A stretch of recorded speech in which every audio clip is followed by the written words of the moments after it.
update. This is for, wrong, wrong file. Let's go down to the bottom. There we have it. It is for 10/2/2024. If you notice, this is my Google slide. I'm going to go to this window right here, and you're going to notice here are all my slides. I don't throw any of them away. I just put a new one on top. But the reason why this one says 925 is whenever I make a new one the week before or I start adding data, I put it at the bottom so you don't see it. What I'll need to do is then drag this all the way to the top. And there you have it. 10/2/2024. Here we go. This is what it looks like in a published mode. It allows you to go back and forth and use and look at all the other ones that I had. So let's go right to it. How to create self-grading quizzes in Google Forms. You can click on this video from Curtz, and you can watch his video on how to do that. It's really, really simple. You just got to get the questions in there. But if you're studying anything in the classroom and you just want to ask a couple questions, you can put those in there, choose the correct answers. The students will take it, and they can get their score right away. It's kind of neat. Next up is create a quiz in Magic School from a topic. If you do not have an account in Magic School, please get one now. I'm going to go through one or two of these things each week. It's really, really interesting on how a Magic School uses AI to do this. But you would click on multiple choice quiz. It's an assessment. This shows up. I'll just choose second grade. We'll change this to 5 questions, and then I can put it in here. I don't know, global warming. And I click generate, and lo and behold, it will go out and get you the answer key and all the questions right here. Now listen, I know sometimes when you sign up for things, the free version doesn't give you much, and the free version doesn't give you much here. The actions are, you can change these things around. You can edit the prompt when you go to click share. You can click on this private do not share. You can share it publicly. I consent that this buzz being shared. I click done, and then now that can be seen out there. Problem is, if you really wanted to take these and put them someplace, I think I can do this right here. No, there's my edit button. I would copy all of this and then send it out. Since we did Eric Curtz right here, how to use a Google form into a quiz, I thought I'd just bring in Magic School and show you how you can do that here also. All right, number 3, high frequency words, kindergarten. I made this a long time ago, but I want to share it out for you. When you click on it, any of these, let me go back to it real quick. I have I have kindergarten 3 list, first grade 6, second grade 4. When you click on any of these, you will get prompted to make a copy of it. And here's the copy. Right now in kindergarten, probably not the easiest thing for them to do in Google Slides, but basically it's read it. This would be empty. They would type in here and type the letter A if they could find it, and then build it.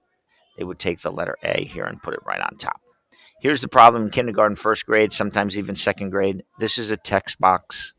When they open it, it's so easy for them to click it and delete it, and then they'll click in here until their fingers fall off practically, and they can't get it back. I usually try to use this later on in the year, but it's kind of neat. Read it, type it, build it, and I believe there's about 11 to 12 words per specific slide. So there you have it. Use it as you will.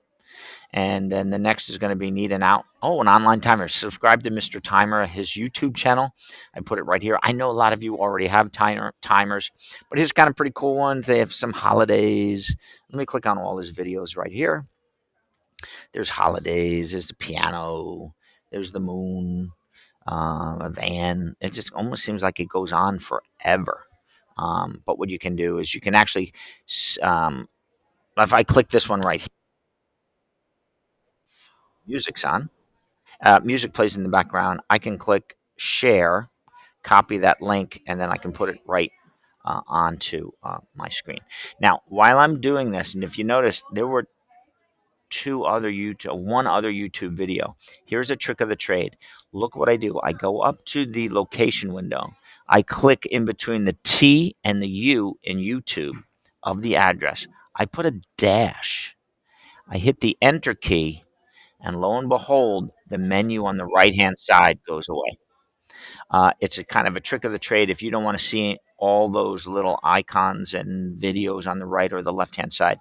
Do that, and then your video goes into kind of, I guess we'll get it, projection mode, I'll call it that, or it's just huge, which is really, really nice. All right, next up we have Build a Jack-o'-lantern from Eric Curtz. Here it is. I think we've used this until it falls apart. The kids love it. I don't get rid of these first, second, slide 2, 3, and 4. It talks about the rules and directions, how you can use options to use the shape button, and then the polyline in the line tool. Here's the pumpkin. That's where they'll build it, and they'll write something about here. When I do this in first or second grade, it's maybe 2 or 3 sentences.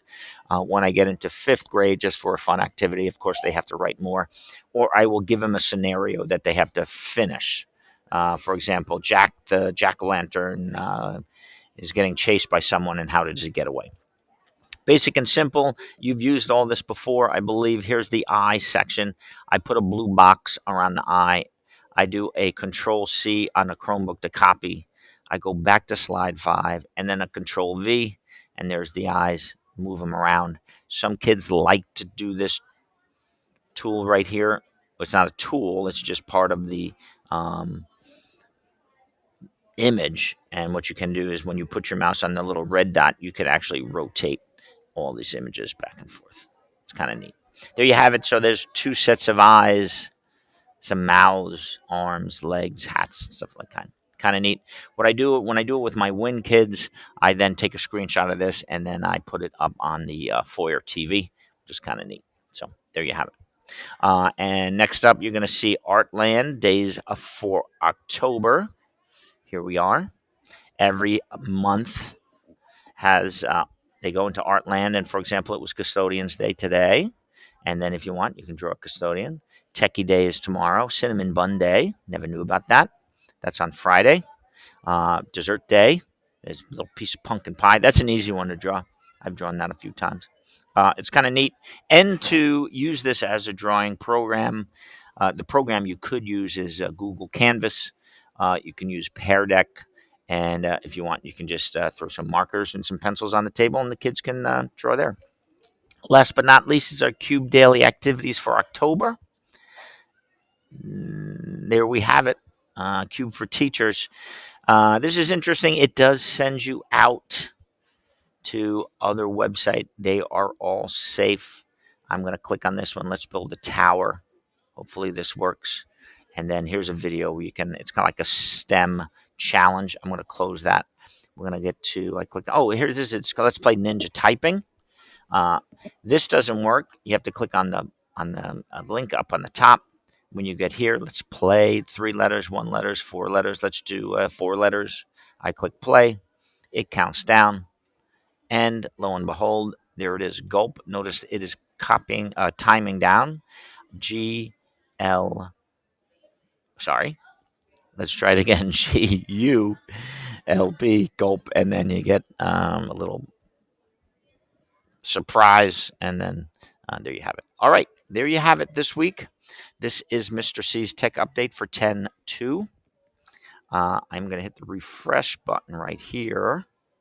And you're going to see, oh, which one was it? Oh, here it is. I put it on the wrong date. I'm going to have to change this all around. I've changed my booking times. Not times, but I've changed the booking program. Another tech coach, Rob Christensen, he decided to move from You Can Book Me, which is an outside sourced website, which is very good. I've been using it for, I don't know, 6, 7 years. But you can also now do it in Google Calendar. And look, when you click on a book a time with Mr. C, I've made a separate calendar for all my schools. I then can click on, let's say here's Calypso, and you would just say, oh yeah, I want to meet at 9:05. First name comes up, your last name comes up, the email, and then the topic discussed. And I'm just going to put a test here. And then just click book. And lo and behold, there it is. You can cancel your appointment, and then you can close it. I'll quickly go to my Google Calendar. That's for next week on Wednesday, and there it is, Mr. Conley's Tech Visit. And that's how it goes into mine. And then I know what we want to talk about. So what I did do then also is Here's all my schools, but if you're just at Calypso, you can click this. That's just Calypso's date, just like you saw before. Then I have Dunnigan, William Penn, Asa Packer. Fridays I'm district-wide. Sometimes I'm free, sometimes I'm not. But we'll be in touch. Alrighty, thanks again. Mr. C's Tech Update 10/2/2024.